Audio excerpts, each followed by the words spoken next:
सबसे पहले अगर किसी ने यते मही स्वराज्य का नारा किसी ने लगाया, अगर सबसे पहले किसी ने ये कहा कि अपने देश में अपना राज सर्वोपरि सर्वोत्तम होता है, तो ये कहने वाला अगर कोई प्रथम व्यक्ति था तो वो थे महर्षि दयानंद जी। उनके प्रभावशाली प्रवचनों को सुन करके, उनके व्यक्तित्व को सुन करके अनेक नौजवानों ने राष्ट्र को आजाद करने का संकल्प लिया था।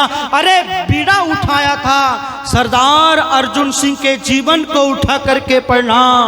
जब ऋषि दयानंद जी के प्रवचनों को सुना, उस ऋषिवर दयानंद जी के व्यक्तित्व को देखा तो प्रभावित हो गए। ऋषिवर दयानंद जी ने उनका यज्ञोपवीत संस्कार करते हुए, उनकी पीठ थपथपाते हुए कहा था कि सरदार, इन अंग्रेजों को अपने देश से भगाना होगा।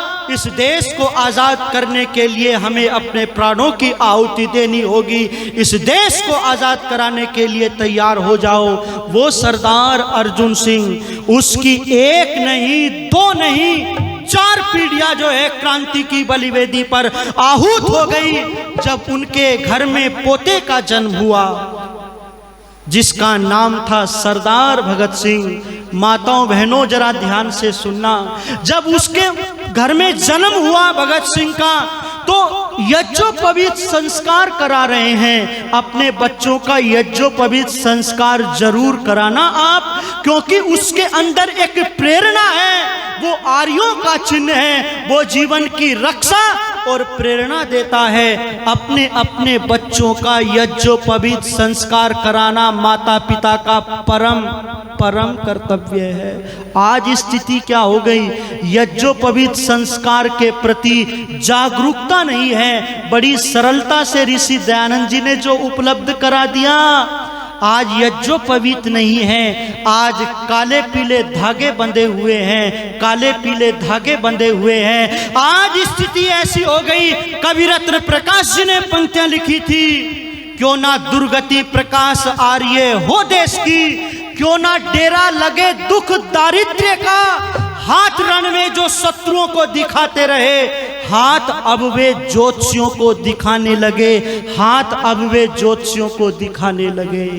ये स्थिति हो गई। जो शेरों के दांत गिना करते थे, जिसका भाला बड़ा गजब का था, आज जो है वो बच्चे जो है कुत्ते को देख करके रास्ता परिवर्तन कर देते हैं। आज उस देश की माताएं बच्चों को वो कहानी नहीं सुनाती जो दादी कहानियां सुनाया करती थी, जिसमें वीरता और साहस भरा हुआ होता था। हमारी दादी, हमारी माँ वो कहानी सुनाया करती थी। आज की माताएं कहानी ऐसी सुनाया करती हैं जिसमें भूत प्रेत डायनी और जाने क्या क्या जो है वो ऐसी कहानी सुना करके बच्चे को कायर और कमजोर बना देती हैं, कमजोर बना देती हैं। दूसरी ओर मां विद्यावती ऐसी नहीं थी, मां विद्यावती विदुषी माता थी। मां विद्यावती ने अपने भगत सिंह के ऊपर सारे आशीर्वाद पलट दिए थे। मां विद्यावती ने सरदार भगत सिंह का निर्माण किया था। मां विद्यावती ने अपने भगत सिंह को ऐसी ऐसी चीजें खिलाई थी, ऐसी ऐसी चीजें खिलाई थी कि उसका शरीर बड़ा मजबूत था, उसकी बुद्धि बड़ी गजब की थी, उसके चेहरे के ऊपर तेज टपकता था। आज की माताएं नहीं थी। आज की माताएं क्या खिलाती हैं, मैं यहाँ की तो बात नहीं करता। आज की माताएं तो जो है ना अंडे खिलाती हैं, अंडे। और टेलीविजन पर भी प्रचार होता है, संडे हो या मंडे और रोज खाओ अंडे। और जब मार्केट में जाओगे ना तो वहां पर मिलेगा अंडे ही अंडे। तेरा ध्यान किधर है, ठंडी बियर इधर है।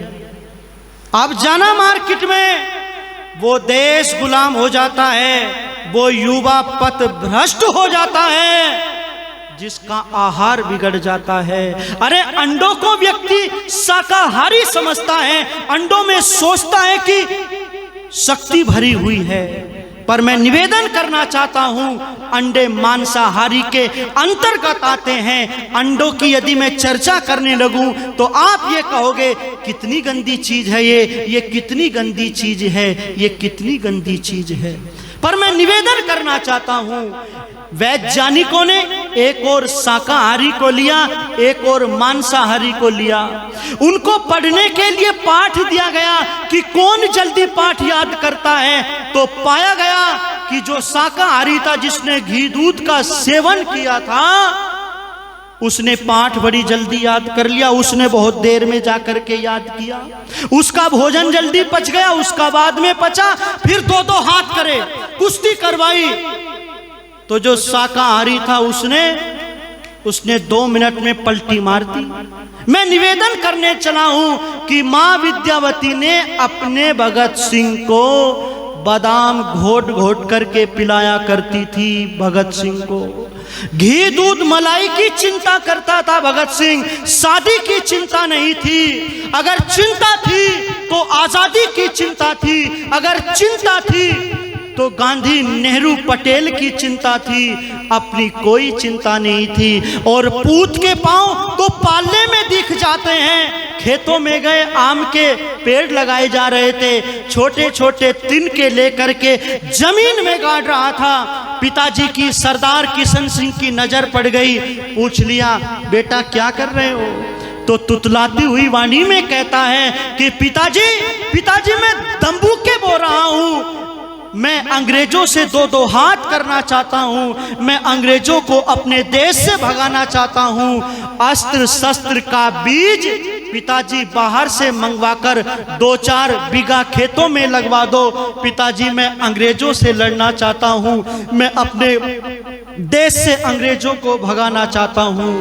वो सरदार भगत सिंह बड़ा हो जाता है, क्रांतिकारियों से मित्रता हो जाती है और असम्बली में बम फेंक करके एक धमाका करके गिरफ्तारी दे देते हैं। बात विस्तार में जाती है, समय नहीं है, इसलिए निवेदन करने लगा हूं कि सरदार भगत सिंह को फांसी की सजा सुना दी गई। जेल के अंदर बैठा हुआ है सरदार भगत सिंह, फांसी के दिन नजदीक आ गए हैं। एक दिन मां विद्यावती की याद आ गई, और देखो माँ तो भाई माँ ही होती है, माँ की याद आ गई। और जब माँ की याद आ गई तो माँ को पत्र लिखता है कि माँ तेरे लाडले को फांसी की सजा हो गई है, क्या माँ मिलने के लिए नहीं आओगी? विद्यावती के पास में ये पत्र पहुंचा, अपने बेटे से मिलने के लिए जाना चाहती है माँ विद्यावती। और उसको याद आया कि उसको रसगुल्ले बड़े प्रिय थे। भला जेल के अंदर कौन रसगुल्ले खाने के लिए देता होगा? अरे जेल के अंदर तो राख मिली रोटी मिलती थी, कंकरों से भरा हुआ दाल का पानी मिलता था। कभी वो भी नसीब नहीं होता था, कभी नंगे बदन पर कोड़े बरसाए जाते थे, नंगे बदन पर कोड़े बरसाए जाते थे। धर्म प्रेमी बंधुओं, इस आज़ादी को प्राप्त करने के लिए सरदार भगत सिंह ने ही नहीं, अनेक नौजवानों ने हंसते हंसते फांसी के फंदे को चूम लिया। जरा विचार किया करो, उस घड़ी को याद किया करो जिस माँ का बेटा कारगिल के युद्ध में शहीद हो गया हो, जब पुलवामा का हमला हुआ था हिला करके रख दिया था। क्या गुजरती है उस परिवार के ऊपर जिसका बेटा देश की रक्षा के लिए शहीद हो जाता है? क्या गुजरती होगी जब कफन में लिपट करके वो लाश बेटे की घर के आंगन में आती होगी? क्या बीतती होगी उस समय को कभी कल्पना करके देखना। सारस्वत राष्ट्र कवि हरिओम पवार जी ने उन पंक्तियों को लिखा जो कारगिल युद्ध में शहीद हो गए थे, जो पुलवामा के हमले में शहीद हो गए थे। जो पहले बाद मिलन के तुरंत काम पर चले गए, नई दुल्हन की सेज छोड़कर युद्ध काम पर चले गए। नई नवेली दुल्हन को छोड़ करके जो नौजवान देश की रक्षा के लिए चला जाता है, जरा विचार करना, उनको भी मीठी नींदों की सलवट याद रही होगी, खुशबू में भीगी यादों की करवट याद रही होगी। पर्वत पर कितने सिंदूरी सपने दफन हुए होंगे, 20 बसंतों के मधुमासी सावन हवन हुए होंगे। जब बेटे की अर्थी आई होगी सुने आंगन में, शायद दूध उतर आया हो बूढ़ी माँ के दामन में। चुपके चुपके रोई होगी, गीली मेहंदी रोई होगी, चुपके घर के कोने में ताजा काजल छोटा होगा, चुपके चुपके रोने में। उन आँखों की दो बूंदों से, उन आँखों की दो बूंदों से सातों सागर हारे हैं। जब मेहंदी वाले हाथों ने मंगल सूत्र उतारे हैं, जब मेहंदी वाले हाथों ने मंगल सूत्र उतारे हैं।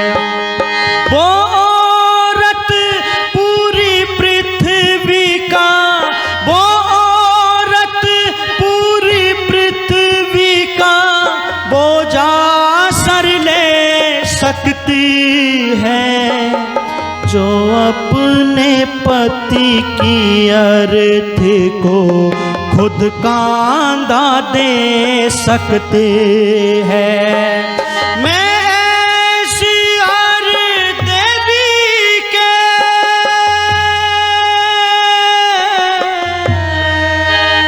मैं ऐसी हर देवी के चरणों में शीश झुकाता हूँ, इसलिए मैं कविता को हथियार बना कर गाता हूँ, इसलिए मैं कविता को हथियार बना कर गाता हूँ। धर्म प्रेमी बंधुओं, जिसका बेटा देश की रक्षा के लिए काम आ जाता है, वो परिवार बड़ा धन्य हो जाता है, वो परिवार बड़ा आदरणीय हो जाता है। पर निवेदन करना चाहता हूँ, एक कमी ऐसी खल जाती है, उसकी पूर्ति करने वाला कोई नहीं होता। एक माँ अपना बेटा खो देती है, एक पत्नी अपना सुहाग, और बच्चे अपना पिता, और बहन अपना भाई खो देती है, भाई खो देती है। पर फिर भी इस देश के लोग जागते नहीं हैं, फिर भी इस देश के लोग प्रेरणा नहीं लेते, फिर भी इस देश के मंचों पर ये बात होती है, ये चर्चा होती है कि कुछ बात है, कुछ बात है कि हस्ती मिटती नहीं हमारी, हस्ती मिटती नहीं हमारी। ऐसे भोले लोगों से मैं कहता हूँ, कश्मीर, लाहौर, कराची में जाकर देखो, वहाँ बस्ती मिलती नहीं तुम्हारी, वहाँ बस्ती मिलती नहीं तुम्हारी। अपने ही देश में बहुत स्थानों पर हिंदू पलायन कर गया। कभी जाकर देखना आप, लाहौर कराची में जाकर के तो देखो, आपको पता चल जाएगा। मैं निवेदन करना चाहता हूं, जहां से मैंने प्रारंभ की थी बात, कि यदि ईसाई अपनी धूर्तता को छोड़ दे, यदि मुसलमान अपनी क्रूरता को और ये हिंदू अपनी मूर्खता को छोड़ दे, तो कुछ संभावनाएं लगती हैं इस देश के उत्थान की। और ये जितने भी विधर्मी हैं, कुरान ईसाई हैं, मुसलमान हैं, किसी के 150 देश हैं, किसी के 100 देश हैं, पर जरा ये बता दो कि तुम्हें शरण देने के लिए कौन सा देश आगे आएगा? तुम्हारा कोई अपना कोई देश हो तो बता दो। हिंद महासागर में डूबने से अलग कोई दूसरा स्थान दिखाई नहीं देता। मैं निवेदन करना लगा हूं कि ये देवों की भूमि है, ये ऋषियों की भूमि है। इस भूमि की रक्षा करना, इस भूमि पर कभी कोई आँच ना आने देना, अपने धर्म को मत भूल जाना। ये चर्चा मैं इसलिए कर रहा हूं कि आज हम लोग वीरों से प्रेरणा लेने भूल गए हैं। आचार्य चाणक्य जी लिखते हैं कि वीरों की गाथाओं सुनने से जो है जाति की उन्नति होती है, जाति का अवनत नहीं होती। और जो जाति अपने वीरों की वीरता को भूल जाती है, जो जाति बलिदान देना भूल जाती है, वो जाति कमजोर हो जाती है, वो गुलाम हो जाती है, वो पराधीन हो जाती है। उस देश की जो माँ बेटी की इज्जत है वो खतरे में पड़ जाती है। कभी इनका इतिहास उठा करके पढ़ना, मुगलों का। तुम्हारे बच्चों को भालों की नोक पर उठा करके फेंक दिया गया था। माताओं बहनों की एक एक रुपए में बोली लग जाती थी। निवेदन करना चाहता हूं, मुगलों का वो इतिहास उठा करके पढ़ना। उस इतिहास को मैंने उठा करके पढ़ा है। वो चर्चा बहुत सारी है, वो समय नहीं है, चूंकि सुइयां दौड़ गई हैं। यदि आचार्य जी निवेदन 5 मिनट यदि दे तो मैं ले लूं, नहीं तो मैं वाणी को विरमित कर दूंगा यहीं। बस ये निवेदन करके बस पीछे हट रहा हूं कि बुलबुलों गर तुम्हारा चमन लुट गया, चहचहाने बताओ कहाँ जाओगे, फूल फल ना लगेंगे किसी शाख पर, आसियाना बसाने कहाँ जाओगे, बुलबुलों गर तुम्हारा चमन लुट गया, बुलबुलों गर तुम्हारा चमन लुट गया। आग ही आग है ना हुई मंद है, बिन कफन जल रहे आ रही गंध है, फड़फड़ा कर उठो जोरे बाजो मलो, फिर इन्हें आजमाने कहाँ जाओगे, बुलबुलों गर तुम्हारा चमन लुट गया, बुलबुलों गर तुम्हारा चमन लुट गया।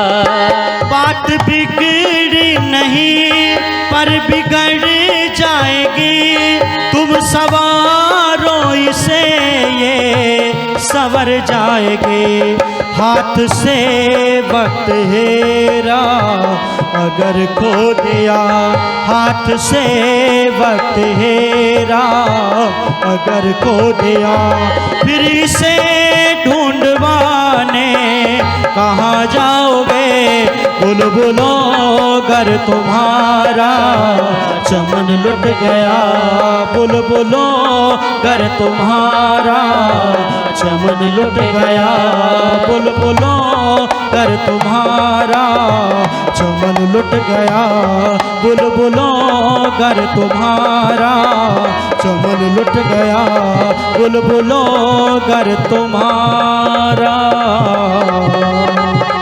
चमन लुट गया।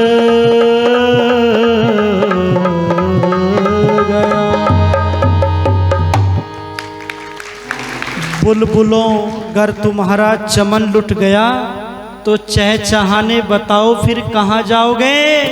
और हाथ से वक्त हीरा अगर खो दिया तो इसे ढूंढवाने कहाँ जाओगे।